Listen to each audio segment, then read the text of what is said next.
Supaya lapang dada saya, izinkan saya menyampaikan satu hal terlebih dahulu terkait dengan Peggy Setiawan. Di program Rakyat Bersuara inilah kali pertama secara real time saya berhadapan-hadapan dengan orang yang luar biasa ini. Kenapa saya katakan luar biasa? Di ruang sidang pra-peradilan, tanda petik sudah dibuka serbaneka aib orang ini. Disebutlah Peggy Setiawan sebagai sosok yang manipulatif, sebagai sosok pembohong. Tambahan lagi, tadi dia memberikan testimoni betapa dia dipukuli. Kemudian penasihat hukum juga memberikan informasi bahwa kepalanya dibungkus dengan plastik hitam oleh katakanlah oknum. Dan itu belum pernah sebelumnya diungkapkan, baru pertama kali di sini. Tapi dengan perlakuan yang menurut saya sedemikian negatif itu, mari kita kenang kembali. Dua kata yang diucapkan, memaafkan dan mengikhlaskan. Indonesia beruntung punya warga negara seperti itu. Kendati demikian, kita tetap harus mengingat-ingat kembali butir nomor 8 dalam putusan hakim pra-peradilan. Yang bunyinya adalah memulihkan harkat, martabat, kehormatan, kedudukan, dan seterusnya pada diri Peggy Setiawan. Oleh karena itu, kita semua punya kewajiban untuk berpikir keras dan bekerja ikhlas untuk memulihkan martabat orang ini. Secara konkret, ini pesan kebaikan yang ingin saya kirim kepada Korps Tribrata, mobil khusus Polda Jabar.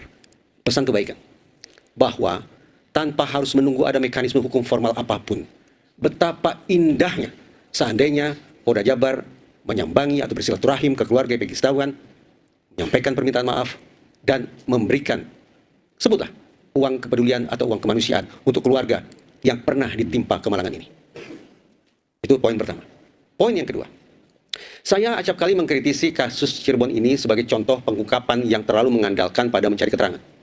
Oleh karena itu di program Rakyat Bersuara pula berulang kali saya katakan, sepatutnya daripada mencari-cari DPO, yang perkiraan saya nama para DPO itu muncul dari keterangan dari para tersangka, dari para saksi yang jangan-jangan juga diperoleh dengan cara-cara yang abusif atau intimidatif, lebih baik eksaminasi ke titik hulu. Dan ternyata posisi saya sejak awal itu segendang sepenarian dengan pernyataan Kapolri, bahwa ternyata ada kerja-kerja saintifik yang tidak optimal berlangsung pada tahun 2016. Tahap awal, betul. Oleh karena itu, untuk menyingkap misteri kasus Cirebon, ada 3+1 bukti yang menurut saya perlu diungkap segamblang mungkin. 3 ini sudah kita bahas berulang kali. Pertama, CCTV yang tidak kunjung dibuka. Kedua, sperma yang tidak kunjung diuji DNA. Dan yang ketiga, hasil otopsi. Plus satu hal yang juga belum pernah kita perbincangkan, yaitu terkait dengan bukti komunikasi elektronik para pihak pada malam jahanam itu. Mas Aiman, peristiwa Cirebon ini dibingkai, dinarasikan sebagai pembunuhan berencana yang dilakukan secara berkelompok. Dengan bingkai sedemikian rupa, niscaya kalau memang terjadi pembunuhan berencana secara berkelompok, para pelakunya niscaya malam itu melakukan komunikasi, melakukan koordinasi tentang bagaimana mereka akan melakukan eksekusi terhadap kedua korban. Atau setelahnya mungkin. Karena itu, menurut saya, sangat penting kiranya dibuka sekali lagi bukti elektronik para terpidana untuk membuktikan ada atau tidak sesungguhnya komunikasi terkait dengan rencana pembunuhan terhadap almarhumah Vina dan almarhum Eki. Demikian pula yang sepatutnya dilakukan terhadap gawai milik kedua korban.